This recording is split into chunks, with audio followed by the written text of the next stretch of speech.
এক জমিদার বাবু ছিল, জমিদার, হিন্দু জমিদার বাবু। এই জমিদার বাবুর ধন সম্পদের কোনো কমতি ছিল না।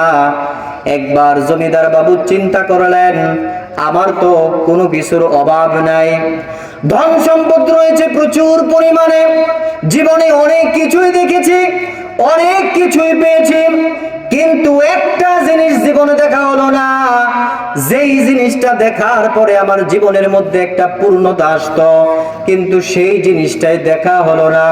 সে চিন্তা করলো, যেই ভগবান আমাকে সৃষ্টি করেছে, যেই ভগবান আমাকে ধন সম্পদ দিয়েছে, যেই ভগবান আমাকে স্ত্রী সন্তান দিয়েছে, যেই ভগবান আমাকে বুকের সমস্ত সকল প্রকার সামগ্রী দিয়েছে, সেই ভগবানকেই দেখা হলো না।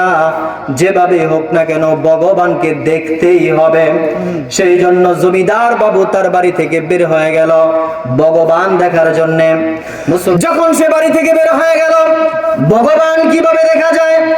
এই জমিদার বাবুর দৃষ্টিতে ভগবান তাকে সৃষ্টি করেছে, সেই জন্য তার স্রষ্টা ভগবানকে দেখার জন্য সে বাড়ি থেকে বের হয়ে গেল।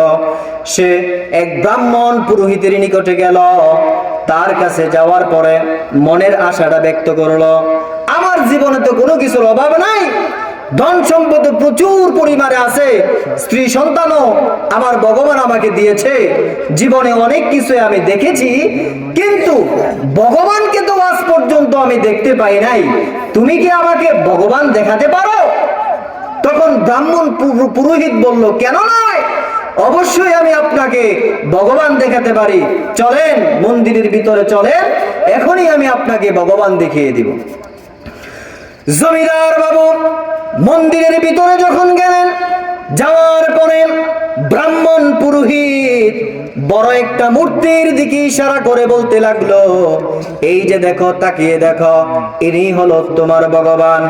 জমিদার বাবু বললেন, এই ভগবান দেখতে চাই না, আমি তো সেই ভগবান দেখতে চাই যেই ভগবান আমাকে সৃজন করেছেন। বলেন না আল্লাহু আকবার। হেদায়েতের মালিক চিৎকার দিয়ে বলেন, কে? আল্লাহ। আল্লাহ কাকে কিভাবে হেদায়েত দান করবেন এটা পৃথিবীর কেউ বলতে পারে না। কাকে কোন পদ্ধতিতে হেদায়েত দান করবেন এটা আল্লাহ ছাড়া কেউ জানে না। সে সেখান থেকে বের হয়ে আসলো। বের হয়ে আসার পরে চিন্তা করলো কিভাবে ভগবান দেখা যায়। সন্ধান পেল এক সাধু সন্ন্যাসীর। সন্ধান পাওয়ার পরে সাধু সন্ন্যাসীর আশ্রমের মধ্যে সে চলে গেল।